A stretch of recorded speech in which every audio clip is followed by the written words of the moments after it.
우리가 어떤 사람인지 한번 고백했으면 좋겠습니다. 자, 한번 고백해 봅시다. 자, 제가 한번 먼저 할 테니까 여러분 제 뒤에 따라서 해주시면 되겠습니다. 나는 보배롭고 존귀한 하나님의 사랑받는 아들입니다. 나는 보배롭고 존귀한 하나님의 사랑받는 아들입니다. 나는 하나님의 은혜 입은 아들입니다. 나는 하나님의 은혜를 입은 아들입니다. 나는 하나님의 축복받는 아들입니다. 나는 하나님의 축복받는 아들입니다.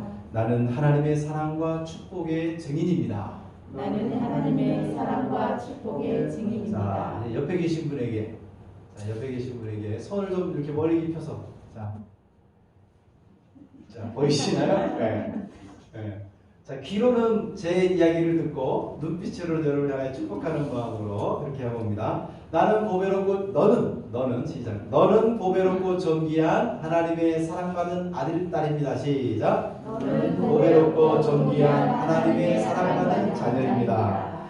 너는 하나님의 은혜 입은 자녀입니다.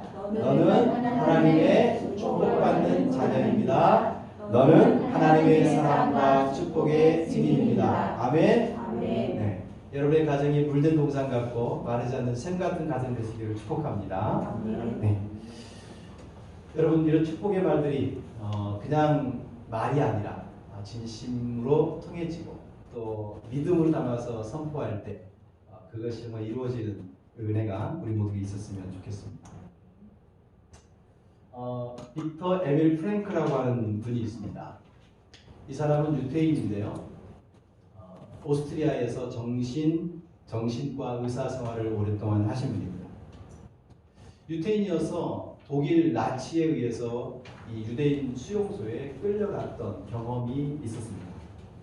이분이 그 경험을 기초로 하여서 책을 하나 썼는데 Man's Search for Meaning, 이게 쉽게 말하면 사람의 의미 찾기, 사람이 어떤 의미를 추구하고 그 사람이 어떤 의미를 상실할 때에 절망하고 거기서 생을 마감할 수 있다라고 하는 그런 개념의 그 의학서적을 펴내요.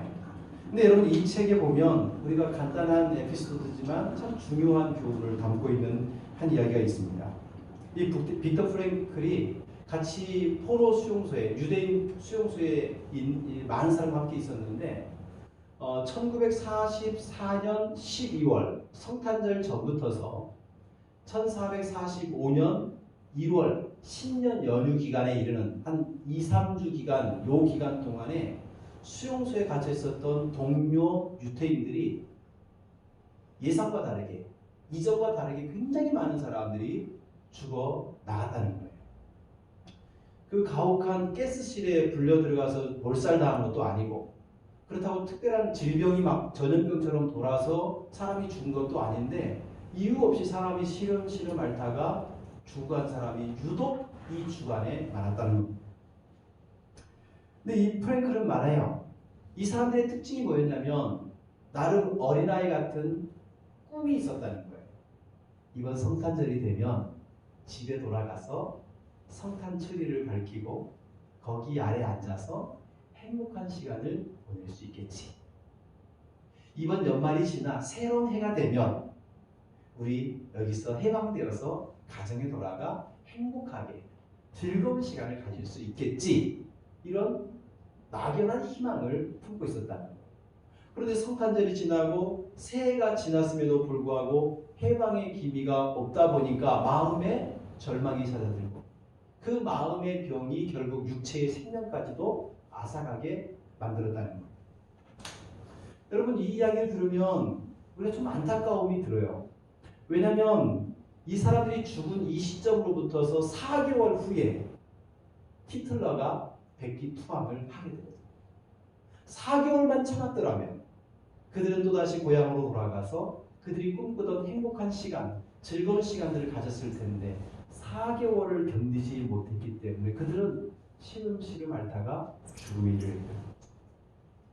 여러분, 이 사건은 사람에게 있어서 인내라고 하는 것이 얼마나 중요한지를 단적으로 보여주는 중요한 예인 것 같습니다.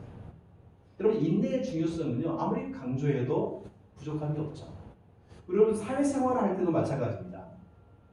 미국의 대통령을 지냈던 케빈 쿨리지라고 하는 분이 이런 말을 했습니다.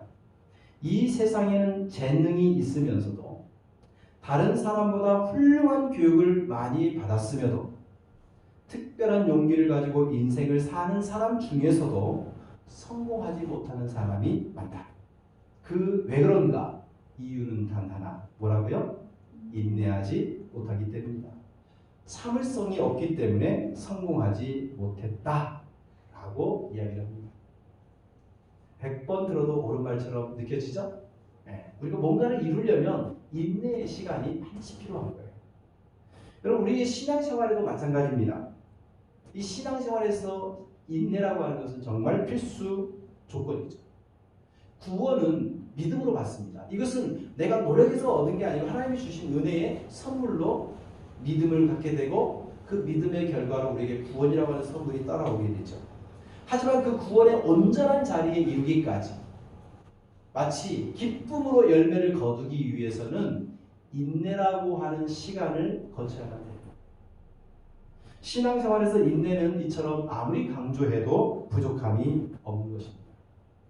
여러분, 우리가 읽었던 히브리서 12장 1절부터 3절까지의 이 말씀, 여러분 이 말씀을 보면 인내를 아주 우리에게 대표적으로 인내에 대한 가르침을 주는 대표적인 말씀 중에 하나입니다. 1절 마지막 부분에 보면 인내로서 우리가 당한 경주를 하며, 인내라는 단어가 나오죠. 2절 중간에도 보면 예수님이 십자가를 참으사, 참는다는 말이 나옵니다. 3절에도 마지막 부분에 보면 참으신 이를 생각하라, 여기서도 참는 말이 나옵니다. 우리말 성경에는 인내라는 말과 참는다는 말 각각 다른 단어로 번역을 했지만 헬라어 성경을 보면 이 두 단어가 같은 단어, 휘포모네라고 하는 단어를 동일하게 사용하고 있습니다. 아무쪼록 오늘 우리의 이 본문은 인내의 중요성을 굉장히 강조하고 있어요. 여러분 1절 말씀을 자세히 보면 이러므로 우리에게 구름같이 둘러싼 허다한 증인이 있다, 이렇게 이야기합니다. 여러분 마치 1절을 보면 우리 주변에 허다한 증인들이 구름처럼 둘러싸고 있다, 이 말은 마치 이런 상상력을 키우게 돼요. 마치 운동 경기가 한참 뜨겁게 막 진행되고 있는 그 메인 스테디움으로 우리의 시선을 옮기게 됩니다. 그 운동장 스탠드에 수많은 관중들이 자신이 원하는 선수를 바라보며 응원을 하고 있는 거죠. 함성을 지르고 좀 뭔가 부족하다 할 때는 막 응원을 막 불어 넣어주고 잘할 때는 막 기뻐 막 춤추는 이런 모습을 우리가 상상하게 되어집니다. 여러분 지금 오늘 우리는 믿음의 경주를 하고 있는 사람들인데 이런 믿음의 삶을 살아가고 있는 우리를 향하여 수많은 증인들이 우리를 향하여 지금 뭔가 메시지를 보내주고 있다라는 말입니다. 여러분 여기서 말하는 허다한 증인들이 도대체 어떤 사람들일까요? 여러분 우리가 12장을 읽고 있잖아요. 12장 앞에 있는 11장은 믿음의 수많은 사람들을 소개해주고 있는 소위 말하는 믿음장이라는 거예요. 우리가 작년 가을에 히브리서 11장에 믿음의 사람들과 함께 여행을 떠났던 것을 기억하신 분은 얼마나 많은 믿음의 사람이 있었는지를 알게 될 겁니다. 여러분 이 수십 명의 믿음의 사람들, 이 사람들의 특징은 하나님에 대한 믿음이 있었고 그 믿음을 끝까지 인내하고 그 인내의 믿음을 통해서 세상 가운데 역경을 이겨내고 승리의 삶을 살았던 사람들이다 라는 것을 우리가 보게 되죠. 그러니까 여기 허다한 증인들, 우리 믿음의 삶을 살고 있는 우리를 응원하고 있는 이 수많은 허다한 증인들은 히브리서 11장에 나와 있는 믿음의 선배들이라고 말할 수 있습니다. 그러면 이 믿음의 선배들의 또 다른 특징이 있다면 무엇입니까? 그것은 바로 인내의 사람들이라는 거예요.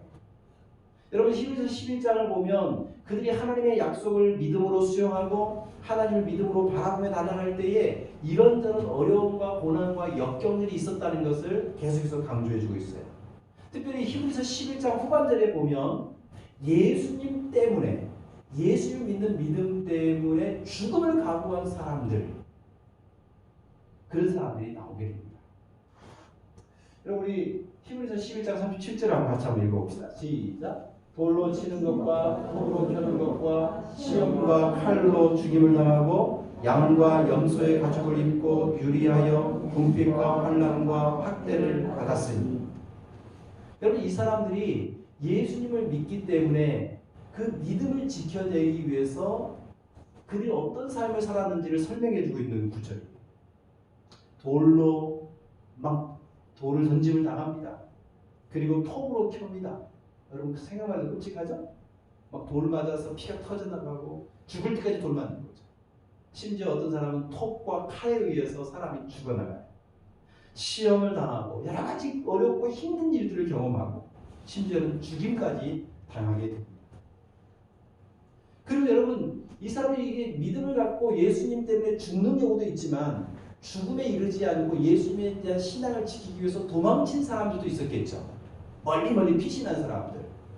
바로 양과 염소의 가죽을 입은 사람들입니다. 여러분, 양과 염소의 가죽을 지금 우리가 요즘 혹시 있을지 모르겠지만 있는 분들 계시겠죠? 모피 코트 정도 생각하면 안 됩니다.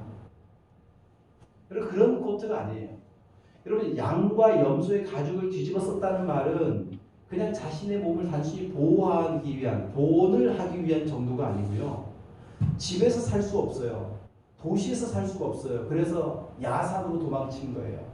그 들판에 있는 양들, 들판에 있는 짐승들 속에, 양들 속에서 양털을 뒤집어 쓰고 양처럼 짐승처럼 살아가는 거예요. 염소털을 뒤집어 쓰고 염소들 그 사이에서 그들의 신앙을 지켜가는 거예요. 그런데 이렇게 목숨을 걸고 신앙을 지키고 믿음을 지키려 했던 사람들이 현실적으로 닥치는 어려움 중에 가장 첫 번째가 뭐였어요? 궁핍함이었어요. 쉽게 말하면 경제적인 어려움이었다는 거예요. 아이들이 먹을 것이 없어서 뭐 응애응애 울 때 뭐 해줄 게 있는 게 없어서 하늘을 바라보며 하나님 이것을 어떻게 해요 하면서 눈물 지으며 호소하며 삶을 살았던 이 초대교회의 수많은 믿음의 사람들. 여러분, 어떤 사람은 이렇게 말하겠죠. 목사님, 지금 믿음의 11에서 11장에 나오는 믿음의 사람들은 수천 년 전의 사람이고 최소한 2000년 전 예수님 믿고 예수님 그 다음 세대니까 2000년 전의 사람들 정도 되잖아요. 그때야 너무 옛날 고대 시대고 원시 시대 사회에 그 신앙을 지키기 위해서 그렇게 믿음을 막 인내하고 고통을 견디며 살았던 그것을 세월이 지난 지금 우리에게 그대로 적용한다는 것이 좀 불합리하지 않습니까? 이렇게 말할 수 있을 거예요. 그럼 그 사람의 말은 일부분 일리가 있어요. 왜냐하면 예수님 시대에는 예수님에 대한 믿음을 지키기 위해서 목숨을 걸어야 됐거든요. 예수님을 선택하고 죽을 것인가? 아니면 세상을 선택하고 편안하게 살 것인가를 결정하는 이 죽고 사는 문제의 선택이었어요. 그러나 지금은 어때요? 예수 믿는다고 죄인처럼 취급하지 않잖아요. 예수 믿는다고 죽이지 않잖아요. 그러니까 그렇게 죽을 정도의 각오와 그런 사생결단의 그런 인내가 우리에게 필요하지 않은 것처럼 거예요. 지금 우리 사회는 그냥 착실하게 신앙생활을 하면 우리 자전적으로 어떻게 보면 때가 되면 천국에 가고 하나님 구원받은 백성인 것처럼 우리 이렇게 되는 거 아닙니까? 그러니 적정하게 그냥 인내하고 적정하게 삶을 살아가면 되죠. 이렇게 말한다면 일리가 있어요. 그러나 여러분, 믿음의 사람들이 살았던 삶과 지금 오늘 우리의 삶이 물리적으로는 시간적으로 이렇게 떨어져 있다 할지라도 믿음의 본질적인 면에서는 연결되어 있다는 사실을 기억해야 돼요. 여러분, 2000년 전에 예수님 믿었던 사람들이 생사를 결정하고 그것 때문에 궁핍함을 당하고 핍박을 당하고 환난을 당하는 그런 어려움이 있었지만 어쨌든 그것은 무엇을 선택하느냐에 따른 결과물이었어요. 지금도 마찬가지입니다. 지금도 여러분, 우리가 예수님을 선택했기 때문에 죽을 것 같은 핍박당하고 순교당하는 이런 위험은 없지만 그러나 그 믿음의 본질을 깊이 들어가면 뭔가 맞닿아 있는 부분이 있어요. 오늘 믿음의 사람들이 첫 번째 그들이 현실적으로 만났던 궁핍의 문제. 여러분, 우리가 이 땅에 살면서 어떤 선택을 할 때 가장 중요한 선택의 이유가 뭡니까? 경제적인 이득이에요. 심지어 이것이 신앙의 문제에 있어서도 내가 예수를 믿고 잘 살아가는 데 있어서도 예수 믿고 신앙생활하는 이것이 나에게 유익한가? 좀 더 들어가면 내가 예수님을 잘 믿으면 나에게 경제적으로 부유함과 평안함이 오는가? 또 실질적인 돈이 아니라 할지라도 돈으로 활성화할 수 없지만 그래도 예수를 믿고 선택함으로 내 안에 신적인 위로와 평안이 오는가? 내가 예수를 믿는 이 공동체에 속해 있으므로 그래도 내가 뭔가 좀 어디 좀 이렇게 공동체에 속한 사회적인 어떤 그 무리 속에 있다고 하는 안정감을 최소한 얻는가? 이런 조건들 때문에 예수를 믿는다고 하면 여러분 우리가 문제가 있을 수 있어요. 왜냐하면 교회 안에 있으면 경제적으로 반드시 이득이 되는 게 아니거든요. 교회 안에 있으면 반드시 심적으로 아무런 부담 없이 편안하기만 하는 도 아니거든요. 교회 안에 공동체에 있으면 이런저런 다툼과 갈등이 또 생기거든요. 그러니까 여러분 그런 내게 유익이 되고 내게 평안이 되고 내가 좋은 거기 때문에 예수를 믿는 거라고 하면 여기는 인내라고 하는 것이 필요가 없는 거죠. 내게 이득도 안 되고 편하지도 않으면 다 끝내는 거죠.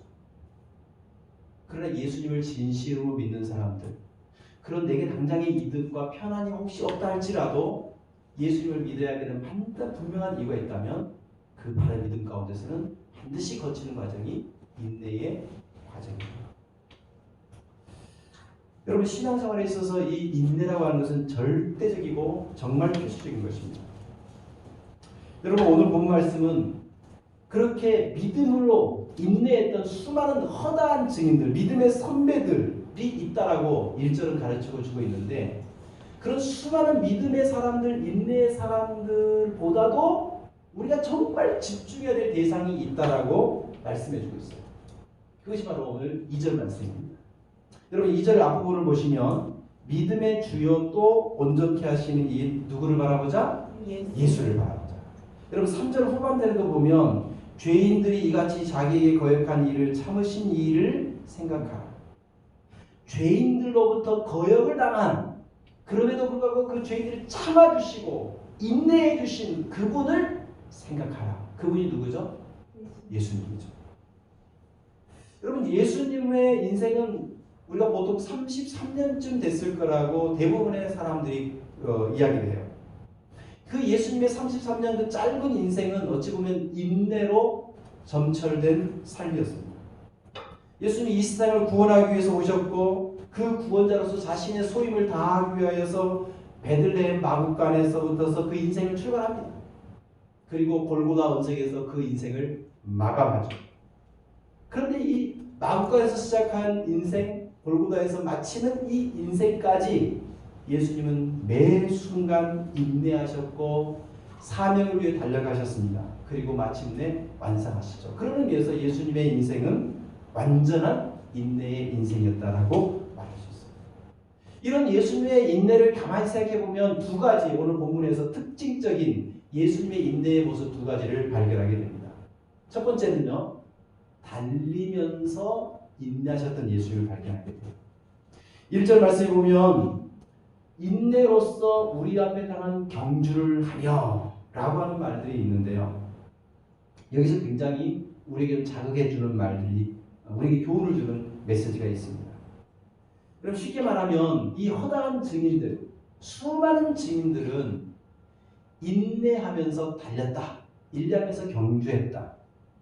이 말은 그들이 아무리 힘들고 어려운 중에서라도 믿음의 길을 중단하지 않고 멈추지 않고 계속해서 달려나갔다는 거예요.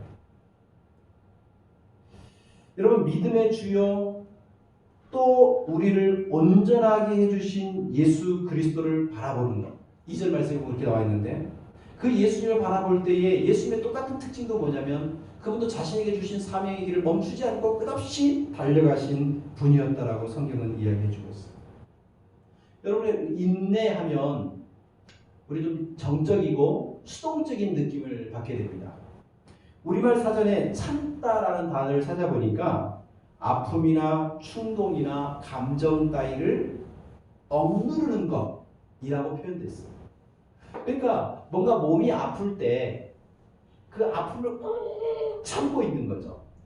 뭔가 사업에 어려움이 없고 실패를 경험했을 때 문 딱 걸어 잠가놓고 아무도 안 만나고 그냥 혼자 그걸 전장구 가면서 풀릴 때까지 그냥 피신해 있는 거, 이런 것을 참다, 견디다 이렇게 생각할 수 있단 말이에요. 하지만 오늘 본문에서 말하는 인내, 예수님의 참음은 그런 소극적인 의미가 아닙니다. 이 휘포모네라고 번역된 이 인내의 단어는 굉장히 적극적이고 능동적인 의미를 갖고 있어요. 여러분, 이 휘포모네의 인내를 가장 잘 보여주신 분이 누구냐면 바로 예수님이죠. 여러분 2절 말씀을 보시면, 여러분 성경을 한번 보십시오. 2절에 보면 예수님이 그 앞에 있는 기쁨을 위하여 무엇을 참으사? 십자가를 참으셨다 라고 이야기합니다. 3절 말씀도 보시죠. 너희가 피곤하여 낙심하지 않기 위하여 죄인들이 이같이 자기에게 거역한 일을 참으신 일을 생각하라. 여러분 예수님을 생각해 보는데 예수님의 참음이 어떤 거냐면 십자가를 참음이에요. 여러분 근데 예수님이 그 참은데 무엇을 위해 참았냐고 기록하냐면 2절에 여러분 성경책을 보시면 기쁨을 위하여 참으셨다 이렇게 표현을 하죠. 여러분 십자가 참 괴롭고 힘든 거 아닙니까? 부끄러운 거잖아요. 그럼에도 불구하고 예수님은 그 십자가를 향하여 달려가시는 분이에요. 사람들이 예수님을 인정하지 않고 수많은 사람들이 예수님을 죽이려 하고 모함하고 시기하는 이 악인들로부터 밤낮 없이 계속되는 이 공격을 받음에도 불구하고 예수님은 멈추지 않고 자신에게 주어진 십자가의 길을 달려가신 거죠. 그리고 보면 예수님은 멈추지 않는, 뭔가 고통이 오고 슬픔이 올 때 꾹 참고 멈춰버린 것이 아니라 그 고통을 끌어안고 계속해서 달려가는 거죠.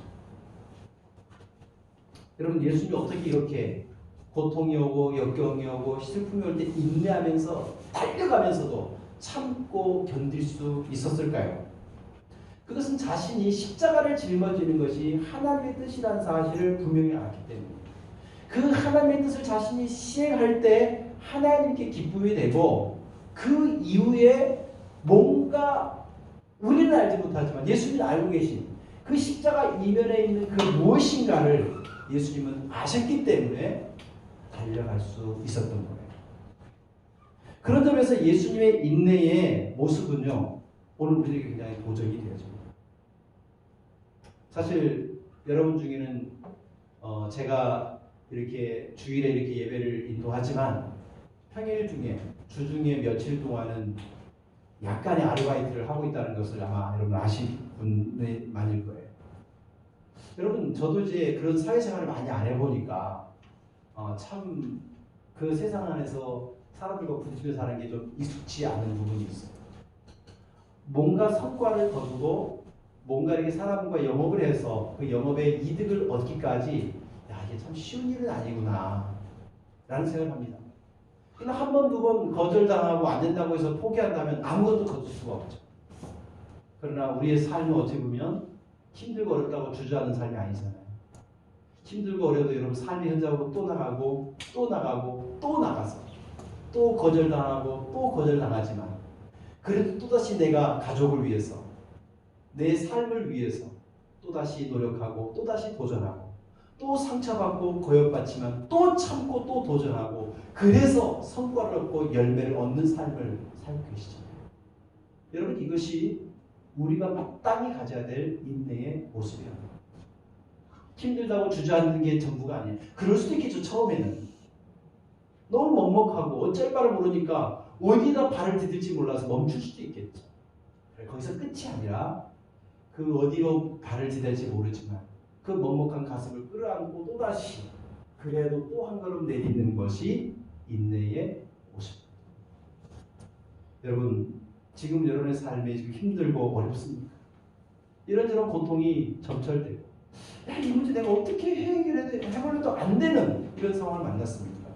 그럴지라도 멈추지 마시고 그래도 한 걸음 또다시 내딛는, 특별히 우리를 향하여 참으시고 우리를 위하여 십자가를 짊어지신 예수 그리스도를 기억하고 그분을 바라보면서 한 걸음 한 걸음 내딛는, 멈추지 않고 달려가면서도 인내하는 우리 모두가 되시기를 축복합니다. 여러분 예수님의 두 번째 특징은요. 인내의 두 번째 특징은요. 기뻐하면서 인내하는 것이었습니다. 여러분 우리 2절 말씀 한번 같이 읽어보겠습니다. 자 시작.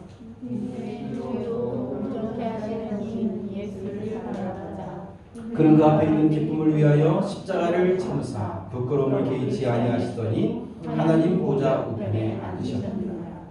여러분 예수님이 그 앞에 있는 즐거움을 위하여서 십자가를 참았다 그랬어요. 제가 좀 전에 드렸던 말씀과 다시 연결되고 있지만 그 앞에 있는 즐거움이 뭐냐면 십자가를 짊어지고 난 다음에 찾아오는 즐거움. 여러분 예수님이 십자가를 짊어지고 나면 어떤 일이 있었습니까? 우리 이미 이제 성경을 많이 들었기 때문에 알죠. 예수님께서 사망 권세를 이기시고 부활하시죠. 그리고 부활하신 예수 그리스도를 통하여서 수많은 사람들이 하나님께 돌아오게 되는, 온 세상을 구원시키는, 그래서 예수님을 주와 그리스도가 되게 하시는 그런 날이 오는 거죠. 비록 십자가는 부끄러운 것입니다. 견디기 어려운 것입니다. 고통스러운 것입니다. 그러나 십자가의 죽음이 아무리 잔인한 죽음이지만 그 죽음, 십자가의 뒷면에는 뭐가 있었어요? 영광이 있었다는 것을 우리 예수님은 잘 알고 있었던 거예요. 그래서 그분은 인내하면서, 기쁨으로 인내하면서 그 십자가를 짊어 주셨던 겁니다. 여러분 이처럼 예수님 십자가를 짊어질 때 기뻐하면서 인내하겠다라고 하는 이 사실은 요한복음 15장이 우리에게 추가적으로 증명해 주고 있어요. 여러분 요한복음을 쭉 읽다 보면 요한복음 15장은 예수님께서 십자가에 체포당하기 전에, 체포당하여서 십자가에 달리기 바로 직전에 제자들에게 해주시는 말씀이에요. 예수님이 그때 뭐라고 했냐 제자들에게, 내가 이것을 너희에게 이름은 내 기쁨이 너희 안에 있어 너희 기쁨을 충만하게 하려 하는 것입니다.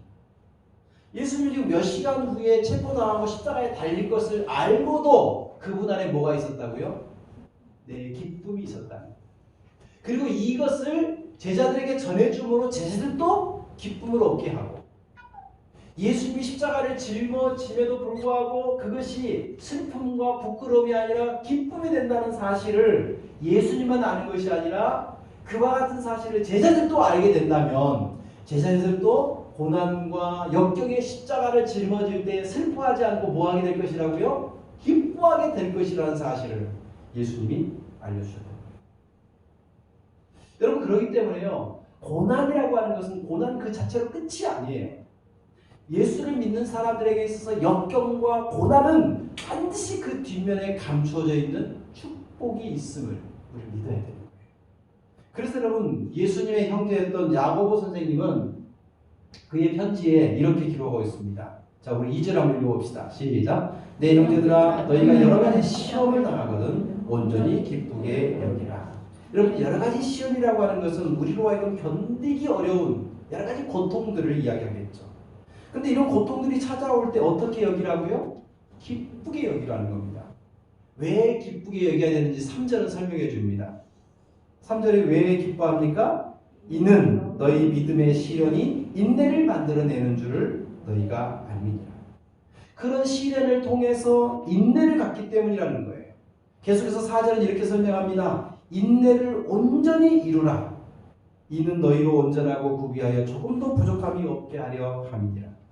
여러분 끝까지 인내하면, 그 인내의 분량을 완전히 채우면 완전한 인내를 하게 될 때에 우리가 어떻게 된다는 거예요? 온전하고 구비하여 부족함이 없는 그리스도인으로 태어나게 된다는 것입니다. 여러분 시험이라고 하는 그 뒷면에는요 반드시 축복이라고 하는 보상이 있습니다. 우리가 지지난주에 복에 대한 개념을 함께 나눴는데, 우리는 복 그러면 항상 돈, 이게 너무나 도식화돼가지고 이게 뗄 수가 없어요. 근데 여러분 아무리 돈이 많아도 행복합니까? 아니 돈이 많으면 행복하겠지. 그렇지만 정말 돈만 많으면요 행복하지 않아요. 돈 많은 집 맨날 싸워요. 네. 여러분 우리 부모님이 유산으로 남겨준 게 겨우 콩 몇 조각이면요 형제들은 콩 조각을 나눠 먹어요. 근데 부모님이 유산을 많이 나눠주면요 형제들 간에 더 많이 먹겠다고 싸워요. 그게 인간의 본성이에요. 여러분 사람에게 있어서 고난이라고 하는 문제는요. 반드시 하나님이 주시는 놀라운 축복이 있습니다. 그 축복은 돈이라는 것과 관계되지 않는 돈으로 계산할 수 없는 그런 축복들이 있어요. 그 시련을 우리가 끝까지 믿음 가운데 인내하고 온전하게 마스터하면 우리가 뭔가 성숙하고 성장하는 그래서 부족함이 없는 인생으로 거듭나게 된다라고 이야기합니다. 예전에 어떤 장로님과 대화한 것이 기억이 납니다. 그 장로님의 가정에 다 큰 아들이 하나 있는데 이 아들이 질병 때문에 갑자기 질병이 들어서 병상에 누운 거예요. 그러니 다 큰 아들이 정상적인 삶을 살지 못하고 병상에 누워 있으니 얼마나 이 장로님이 속상하겠습니까? 그래서 그분에게 좀 예전에 이제 그 기억이 있어서 어떻습니까? 라고 물었더니 뭐 이렇게 괜찮습니다. 그래. 제 말에 저는 좀 힘드시죠? 그랬더니 이분 하는 말 이렇게 말합니다.